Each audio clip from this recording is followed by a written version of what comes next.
Madina yaad,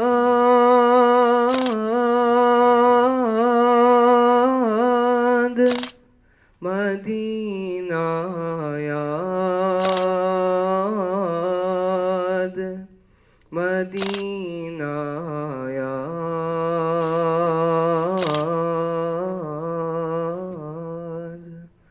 Madina याद आता है वो गुंबद याद आता है.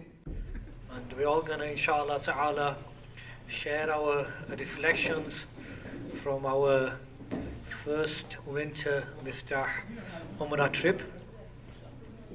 So it looks like I'm gonna go first, and then we're gonna go this side, and then we're gonna come back this side. Is that good? Okay, alhamdulillah. So just a couple of minutes reflection has to be the highlight when we were in Medina Sharif with all the boys. After Dhuhr prayer, we decided to follow a janazah. Shaykh Aziz left before us, and then we met him there. Abdul Hadi is not with us. Abdullah is not with us as well. But alhamdulillah, we managed to carry the body ourselves, and we went straight to Baqir, although they were sprinting. I said, forget this, man. Forget the feet. Forget the elephant feet. I got this. And, alhamdulillah, we carried the body. We went all the way to the far right-hand corner of Baqir to bury the body. And Shaykh Abdul Aziz was there, waiting at one of the holes. I said, you stay there, bro. I got you. Alhamdulillah. And that was probably the most one of the most beautiful moments, because majority of the trip we were as a group, we weren't together, but that was one moment where we were together. And we had Unais, whose name for that trip was changed to mayonnaise. We had Talha, and these three, and then the fourth one. But when these three were together, you know there's going to be some fireworks. Alhamdulillah. Everywhere we went, these guys caused trouble. Literally. But without them, it wouldn't be the same. And without these boys as well, the Sayyids and Rayhan Bhai and all the other, it was just tremendous. There's so much to say. But the Umrah trip was made by these individuals here. We started off here in Miftah with our PowerPoint slide teaching about the beautiful sights, and then the Umrah, and then it went from here, and when we came back, we were greeted by snow. Alhamdulillah. Make these intentions. Shaykh Abdul Aziz was a real MVP. He did so much for us. Alhamdulillah, real MVP. I don't know where I was, but somewhere, hiding in the background. But the amount he did for us, alhamdulillah, Allah subhanahu wa ta'ala bless him. And then his brother as well before we went, the amount they did for us.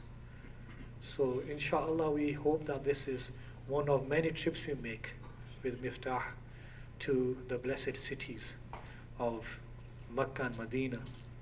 Inshallah, forgive me for my shortcomings, and I'm going to pass it over to Sayyid Didar Hussain Shah Saab.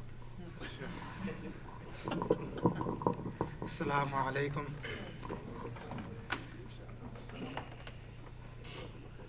Jazakallah for coming. The most touching moments for me during the entire Umrah part was praying Salah in Masjid Nabawi. So we went to, after Maghrib Salah, I believe it was after Maghrib Salah, we were on our way to give salam to the Prophet Sallallahu Alaihi Wasallam. And on our way there, it was taking us a very long time because we wanted to be closer to the Prophet Sallallahu Alaihi Wasallam while giving salam. So we were slowly making our way down there. And then it took us like about hour and a half to get took us an hour and a half, and after that they stopped us for Isha Salah. So while we were sitting down, we realized that after we were sat down, we realized the Prophet grave was right behind us. So we were really shocked and really pleased to see that. And and after that, we started Asha Salah there.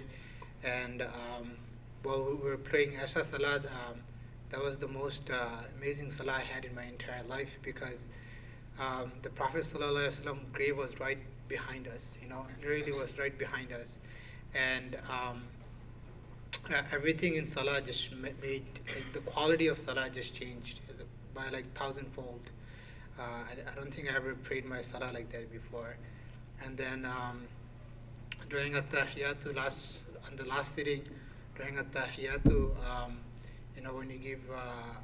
when you give your durood after At-Tahiyatu, Allahumma salli ala barikala, I couldn't start my durood, because like you're giving durood and your Prophet is right behind you, So it was really, really amazing for me, And so basically that was the most touching moment for me. Assalamu alaikum.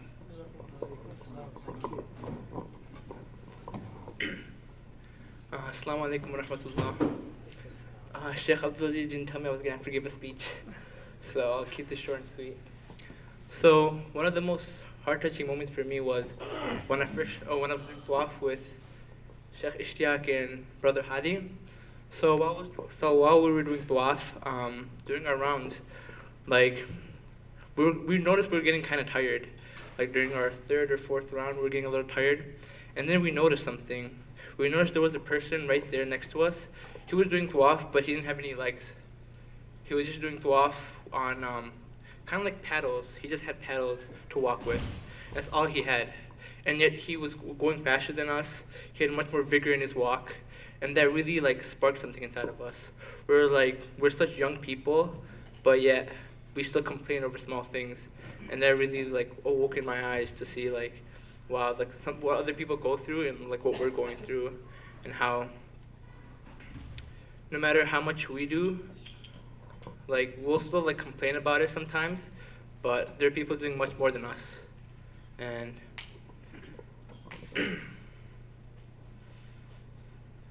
that was a really sad moment when we saw that. Also, make dua for me. I have an Orgo exam tomorrow.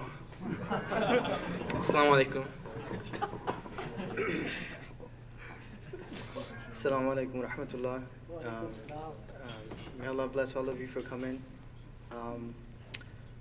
There was so many best moments for us, especially even for me. One of the best things that made me realize is that how much Allah loves us.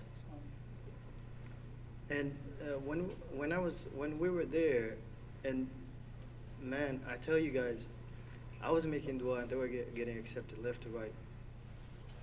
One of the duas I made, Shaykh Ishtiaq kept saying that his feet was swallowing. It was like elephant. It wasn't really like elephant. It was normal. But even my feet were swallowing because we were walking barefoot a lot. And there was a time during the whole time I ran into Shaykh Abdul Aziz. Remember Shaykh Abdul Aziz? And I forgot what we prayed, but we prayed I think Sunnah or Dhuhr. And then I was telling him that, you know what, my feet is hurting a lot. And he was like, you know what, drink Zamzam.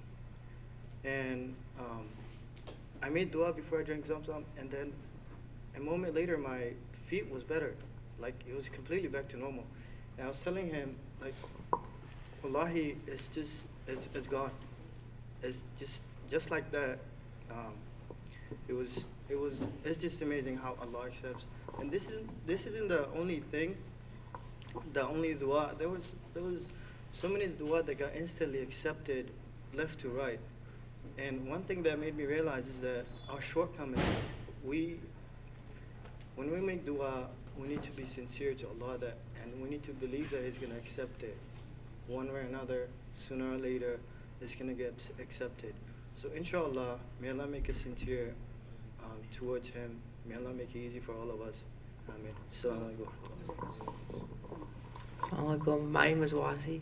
For me, Umrah was like an adventure everywhere we went, especially going for the Black Stone. it was like capture the flag, but with a black stone. And had to fight through the army of sweaty old people. But then in the end, I got to touch the black stone. It was the best part of Umrah.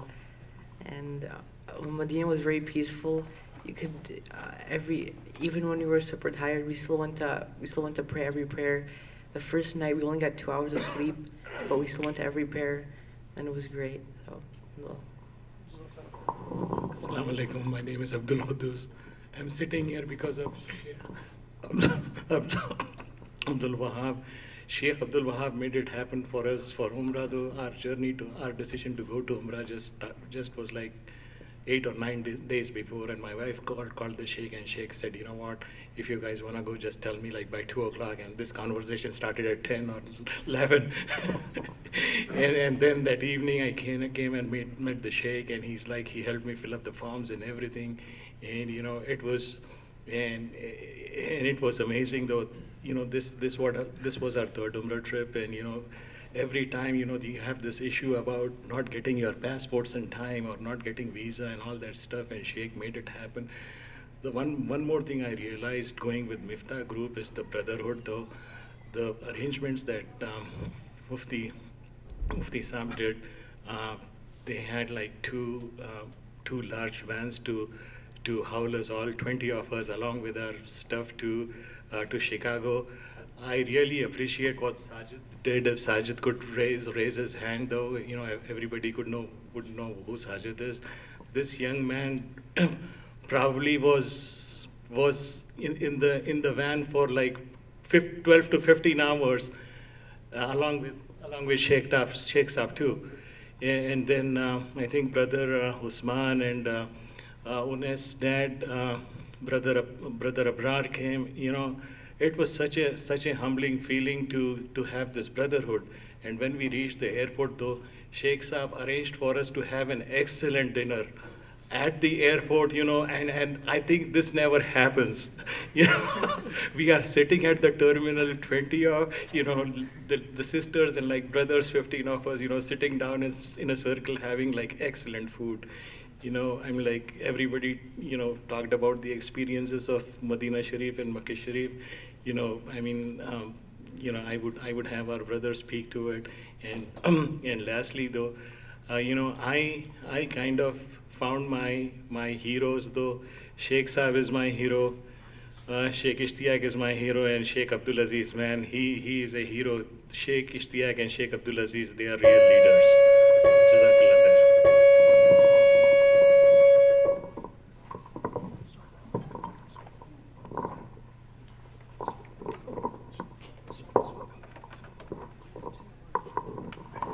Assalamu alaikum. My name is Intezar. Actually, this trip was my best trip in my life. It's 2017.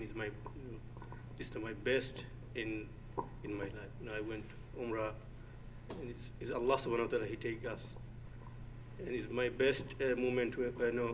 When I saw the green dome. It's so amazing. When we go, we can realize we cannot, I cannot tell, how is the expression. Assalamu alaikum. Assalamu alaikum warahmatullahi wabarakatuh. My name is Unais. What can I say, man? It was an amazing trip, the best week of my life. One thing that I've noticed, I've told Abdul Aziz about this, was how so many people in Medina come to one place together and do the same thing, the same 5 prayers. It's amazing to me. It blows my mind every time I think about that. And like how during Hajj, so millions of people come to one place, do the same thing, and just worship Allah. It just blows my mind. It's crazy. But yeah, it was an amazing trip. Alhamdulillah. We'll do it again together one day.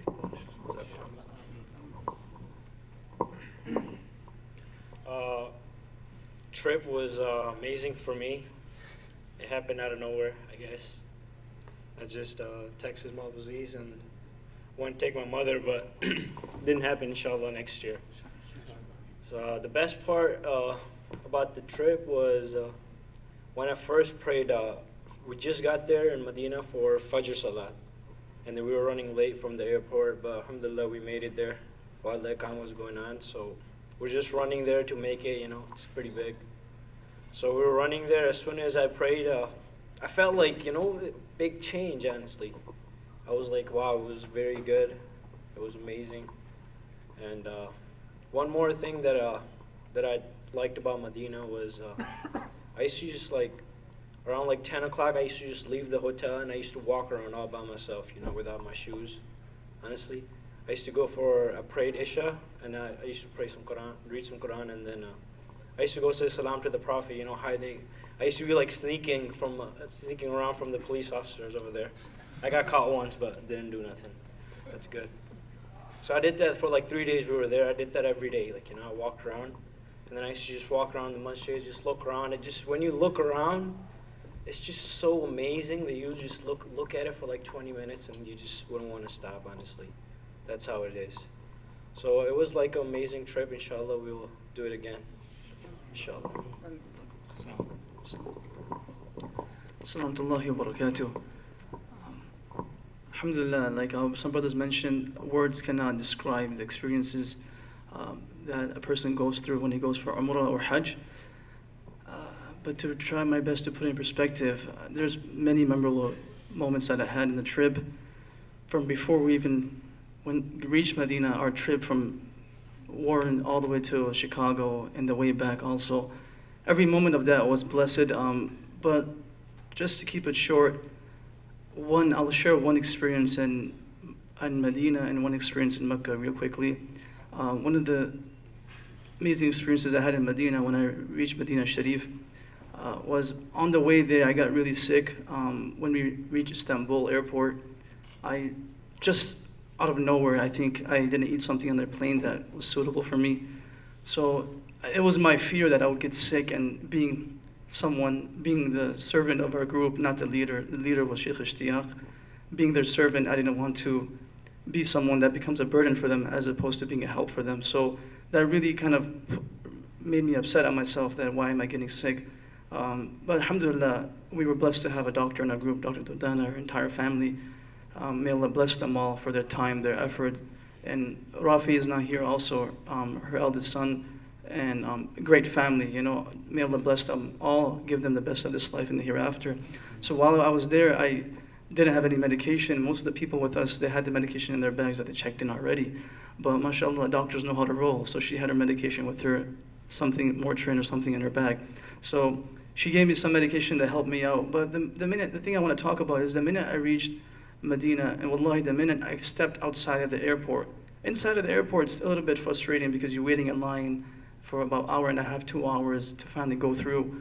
But the minute we stepped outside those doors of the airport and we entered into the city of Medina, I promise you not that, wallahi, as soon as that wind hit my face, I didn't feel sick anymore. I did not feel sick anymore. It was just as if you felt that this is a different world. Like as soon as you get into Medina, and I've been there a few times before. I've been there quite a few times, and I have never experienced this experience of getting sick, and as soon as I reach Medina and we get there, I feel much better. Of course, I wasn't fully recovered, but I felt enough energy to go and pray salat and do the rest of the things that were required for me to do. The one experience I would like to share about Mecca, it doesn't have to do with the Kaaba. It has to do with something more important than that, and that is the Kaaba is important, the love of Allah is important, and necessarily, of course, we have to love the Rasulullah sallallahu alaihi wasallam. But as we live in this society, we cannot forget our obligation to our parents. And many a times people forget those obligations that they have to their parents, the respect they should give to their parents. And I speak about respect for parents all the time, and I try to embody that within me, but of course we are weak. We can't live up to our words all the time.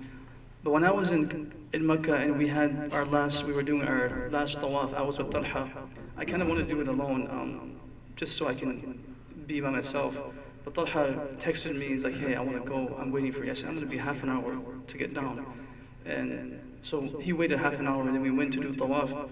Alhamdulillah, we prayed Maghrib Salah while we were doing tawaf.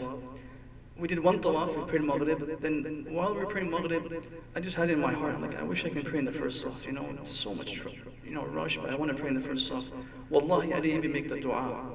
I just said it in my heart looking at the Kaaba. And how this brother mentioned, du'as are accepted. It's not about any of us being waliullah. It's not about any of us being extra pious. It's about Allah Azza wa Jal being so merciful to us. That's what it's all about. And wallahi, the next salah, Isha salah, we were doing tawaf, our second tawaf, we have energy, let's do one more. We're doing the second tawaf, and we ended up coming right in front of the first saf. And I told Talha, hey, let's make dua, let's touch the Kaaba, kiss the Kaaba, and let's start making dua. And we were making dua, alhamdulillah, for a good amount of time, 20, 30 minutes, just standing there making dua. And the thing that I want to mention was this incident that had never happened to me before. I was making dua there, and you know, when you're making dua, your head's on the Kaaba, you're not looking left and right, you're just in your own zone. But when you hear the cry of a mother, you're forced to look left and see what's going on. And wallahi, I think at least 3 or 4, if not 5, mothers came one by one. Mothers. They went through that entire crowd to come to the Kaaba, to get that moment of their life that they probably have been dreaming of their entire life. And they know this is the time that the du'as are accepted. And they come there, they reach the Kaaba, they grab the cloth of the Kaaba, and they begin crying. And guess who they're making dua for? They're not making dua for themselves, they're making dua for their children. Every single mother that came was making dua, oh Allah, forgive my son, forgive my daughter. Oh Allah, give help to my son, give help to my daughter. And I couldn't stop myself from crying and just looking left and right. And the thing that touched me the most was this last thing I mentioned, that this one mother came and she just, in Urdu, she kept making dua, oh Allah, mere bachche ko shifa de, oh Allah, mere bachche ko sehat de, oh Allah, give shifa to my son, oh Allah, give sehat to my son, give help to my son. And she's crying a lot, and I said, what's going on? And then I hear her saying, bacha, she's telling her son, hey, kiss the Kaaba. And then she's literally next to me, and she's picking up her son with her hands and trying to tell him, this is the Kaaba, kiss the Kaaba.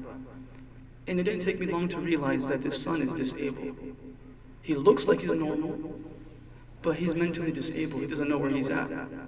And this mother's there making dua for that son. She brought that son by himself, and she's lifting him up and making him kiss the Kaaba, and he's having a hard time kiss the Kaaba because he doesn't know where he's at.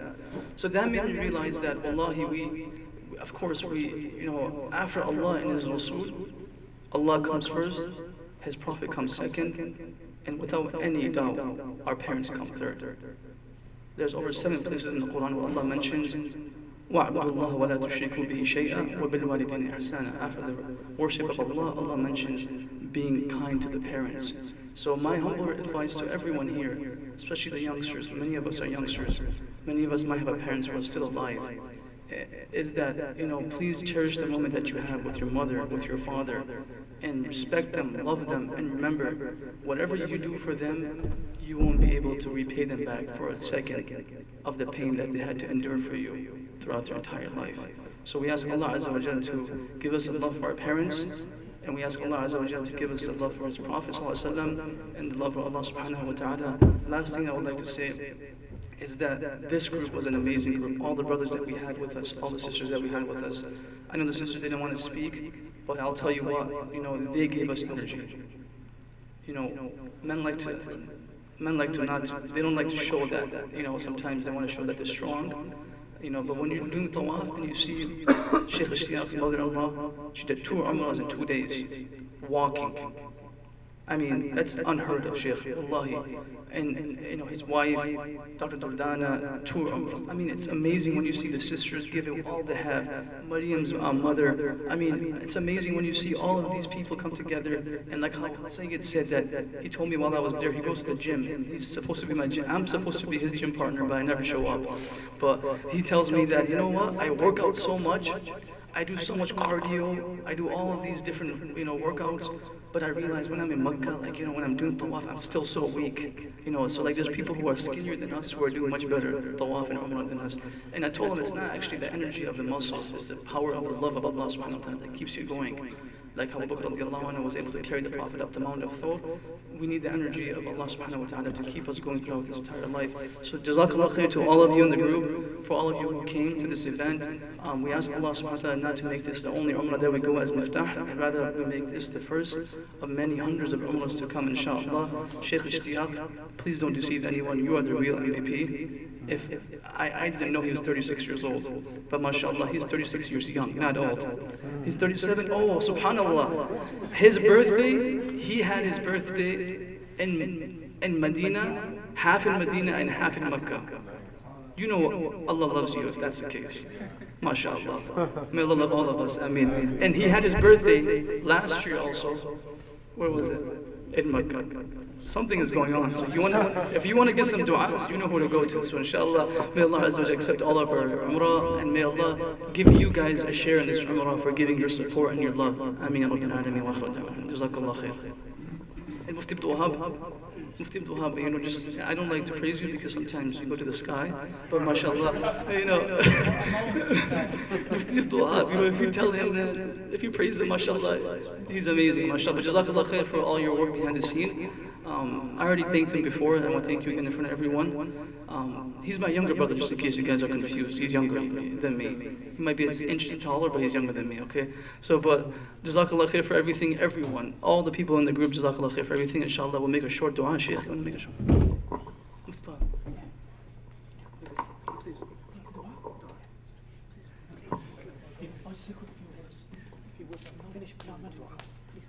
Assalamu alaikum wa barakatuh. Just wanted to say, you guys are the fortunate ones that went, and I hope you guys made dua for all of us that did not go. We hope that inshallah that we go soon also. May Allah subhanahu wa ta'ala accept you as the umrah. Just quick words is that at the end of the day, whoever went for umrah should also know this, and whoever hasn't gone that wants to go is at the end of the day, وَمَا تَوْفِيقِي إِلَّا بِاللَّهِ. We only go for umrah, we only pray salat, we only do a single sajda because Allah gives us tawfiq to do it. Never should we think that it's the money that I have, or it's the power that I have, or it's the status that I have that gives me the opportunity to do good deeds. It's because Allah has given me the tawfiq to do even a single sajda, then we're lucky.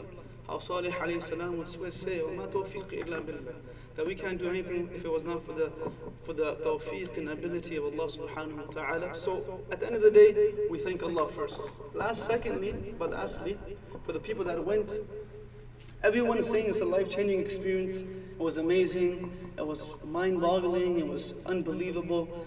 But in any place in the world, wherever you go, it's always about the follow-up. It's never about the actual thing. If someone goes to pre-med and he does a great job in his pre-med, but he does not do good in his medical school, he doesn't become a doctor. And if he does good in his medical school, but doesn't do good in step 1 and step 2, he still doesn't become a doctor.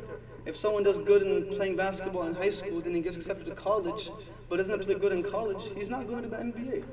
Similarly, even in the smallest places of the world, it's all about the follow-through, how we end it. And this is the theme of the Quran. فَانظُرْ كَيْفَ كَانَ عَاقِبَةُ أَمْرِهِمْ. That Allah tells us that we always look at what the ending of our amal is. Even the basketball shot, we're taught that when you shoot a basketball, it's all about the follow-through, how you finish the shot. So similarly for those that came back, it's not about the actual umrah. It's not about the actual trip. It's about what am I doing when I come back. The challenge is not to go to umrah. Everyone goes for umrah. Everyone gets a chance to go for umrah. Inshallah, we continue getting a chance to go for umrah. But it's about what do I do when I come back. Because if I come back and my life was exactly how it was before, wallahu a'lam how much benefit I got from it. Because if you want emotions, we can watch Bollywood movies. It's not for emotions. We go there for life-changing experiences. So we look into our lives and we do tadabbaru fi ayatihi wa fi anfusikum, and think to ourselves that, hey, I went for Umrah, I gave $2,600 and I went 8 days of my year to go for Umrah. When I come back, am I actually doing something more to get closer to Allah subhanahu wa ta'ala? If the answer is yes, we continue working on it. If the answer is no, let our eyes open up and think to ourselves that, hey, today I changed and I continue changing, inshallah. These are a few words that I wanted to. Next Umrah, inshallah, will be in May. Inshallah, we'll finalize the Umrah dates. I don't want to make this a pitch, because we don't need a pitch for Umrah. Umrah is a pitch in itself. But inshallah, we'll make dua that Allah gives us tawfiq to continue going for Umrah, inshallah. अगर तैबा को जाओगे